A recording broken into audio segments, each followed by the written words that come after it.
Hello, today we will recap an action thriller movie in which a woman sets out to take revenge on her husband and daughter's killer. Spoilers ahead, watch out and enjoy. The movie starts with a scene where two people are having a fight inside a car. One of them is Riley North, and she's struggling against a thug. He cuts her leg, and she fights back by pointing a gun at him and asking if he recognizes her. He responds rudely, and Riley ends up killing him. Afterward, Riley moves the thug's body into the car trunk. She then goes to a rough area called Skid Row, where she's been hiding. Inside her van, she takes care of her wound and sews up her cut. Riley also discovers a box containing Girl Scout cookies. The story shifts to the past. It's 5 years earlier, and Riley is with her daughter Carly at a cookie fair. After the fair, as they're leaving, they encounter Peg, a wealthy woman. Peg starts a dispute over parking, says hurtful things to Riley and Carly, and then walks away. Carly suggests to her mom that she should punch Peg's face, but Riley advises against it, explaining that it's not a good thing to do. Riley then takes Carly to her husband Chris, and asks him to handle Carly's birthday party preparations while she goes to work. At the bank where Riley works, her boss asks her to work longer hours. Despite mentioning that it's her daughter's birthday, he insists because another coworker didn't show up. Meanwhile, Mickey, Chris' business partner, presents a risky deal to him. Chris hesitated, but Mickey persuaded him by suggesting that the deal could provide a better life for Riley and Carly. Riley returns home later than expected, and discovers that no one has come to Carly's party. She learns that all the children attended Peg's event instead, which Peg intentionally organized to undermine Riley's plans. To lift Carly's spirits, Riley suggests they all visit a Christmas carnival for some fun. Carly becomes excited, and Chris assures Riley that he will make things better. Recognizing the risk involved, Chris immediately contacts Mickey to inform him that he's backing out of their deal. Cortez, a member of a gang, is keeping an eye on Chris. As the family leaves for the carnival, Cortez calls his boss, Diego Garcia, who is confronting Mickey for stealing from him. Cortez informs Garcia that he has located Chris and is following him. Garcia is furious, and orders them to be killed as a strong message to anyone who challenges him. Chris, Riley, and Carly enjoy themselves at the carnival, taking photos and having fun on the rides. Suddenly, 3 hired killers arrive in a car. Chris and Carly walk towards the car, and the hitmen begin shooting at them. Both Chris and Carly are killed instantly. Riley is also shot multiple times and falls to the ground. Despite her injuries, she musters her strength, runs to them, and cries while holding her lifeless daughter. Help eventually arrives, and Riley is rushed to the hospital. Detectives Carmichael and Moises reach the scene. Carmichael is deeply saddened when he sees Carly's body. After a month, Riley regains consciousness in the hospital, and Carmichael approaches her. He asks her to identify 3 suspects they have in custody, or they will be released the following day. Riley learns that Chris was killed because he was planning to steal from a drug dealer named Diego Garcia. Carmichael explains that Chris abandoned the plan, but the news had already spread. Riley is overwhelmed with sorrow. Carmichael gives her the pictures they took together before the tragic incident. Riley gazes at the pictures, recalling the memories they hold. As Carmichael prepares to leave, Riley speaks up, stating that she remembers the shooters. Together with Carmichael, she goes to identify all 3 shooters, who are lined up for her to see. Detective Moises warns Carmichael about the disappearance of the previous officer who pursued Diego Garcia. They have evidence that Garcia's influence reaches inside the police force, as the missing officer's badge was hung at the police headquarters as a threat. Understanding the danger, they decide to distance themselves from the case. Riley receives an eviction notice, prompting her to pack her belongings. The sight of Carly's drawings overwhelms her with emotion. At that moment, Henderson, the opposing lawyer, enters and tries to persuade Riley to drop her case by offering her money. Riley angrily dismisses him and pushes him away. Henderson notices her antipsychotic medication and insinuates that her memory might be unreliable. Riley forcefully hands back his money and demands that he leave. He says she won't get justice and leaves. In court, Henderson relentlessly questions Riley and leads her to admit that she takes antipsychotic medication. He successfully convinces the court that Riley's claims are delusional and lack credibility.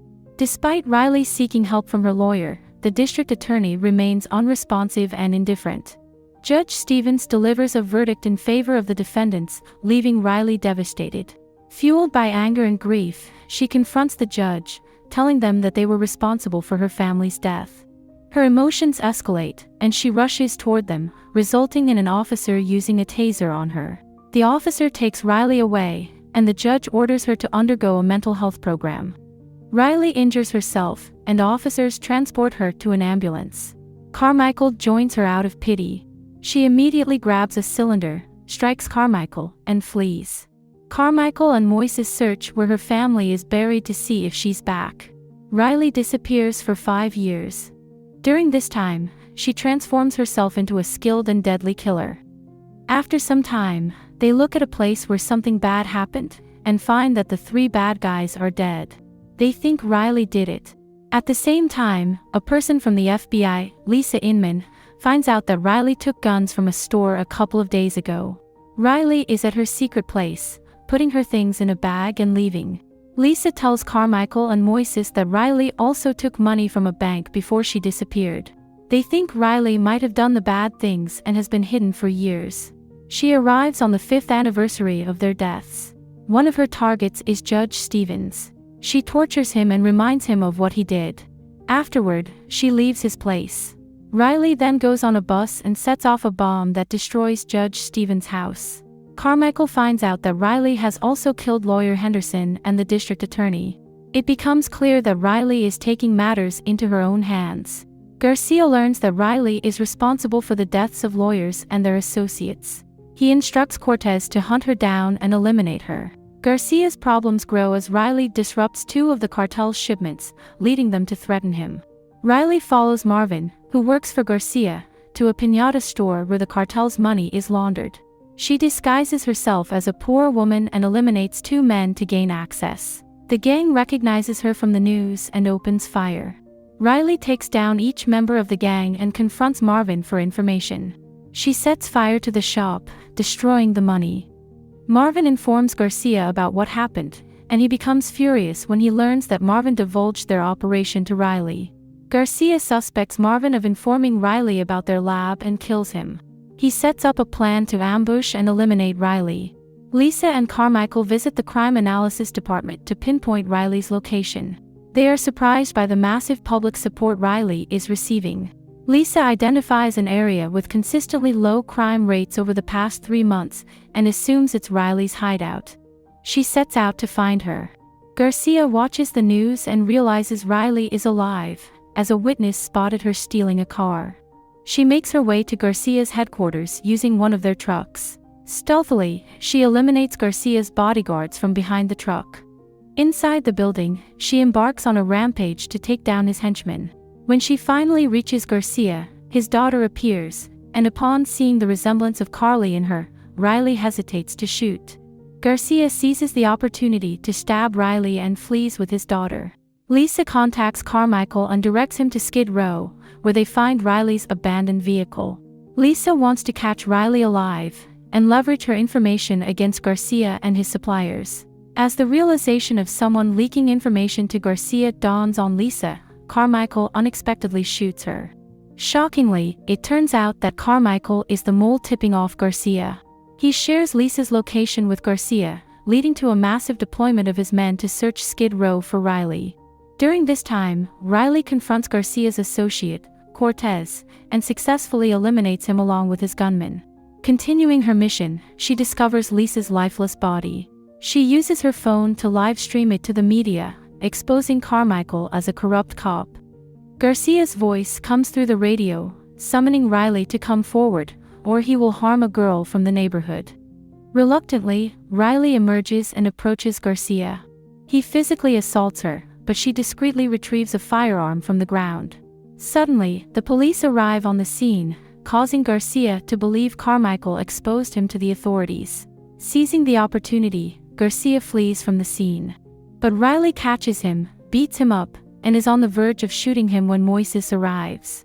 He requests Riley to stand down, assuring her that Garcia will undoubtedly rot in prison this time, with no chance of bribing his way out. Riley, on the other hand, is skeptical, recalling how the system failed and turned on her the last time she put her trust in it. Garcia mocks her, claiming that if they are both arrested, she will spend more time in prison than he will. Riley responds that neither of them will go to prison, and she follows through on her promise to shoot him in the face. Moises orders the police to stop shooting at Riley, and she flees. The next morning, Moises discovers Riley badly injured at her family's gravestone. She begs him to let her die, but he insists on taking her to the hospital. The police chief announces on TV that Riley North needs to face consequences for her actions. Moises later goes to see Riley at the hospital where she's being held by the police. He lets her know that there are others, even among the police, who understand why she did what she did. Moises subtly helps her by giving her a key to her handcuffs, and then he leaves, giving her a chance to escape. Riley manages to escape from the hospital, and that's how the movie concludes. So that's for today. Please subscribe to our channel if you like this video, which is the most important way to support us in making more great videos like this.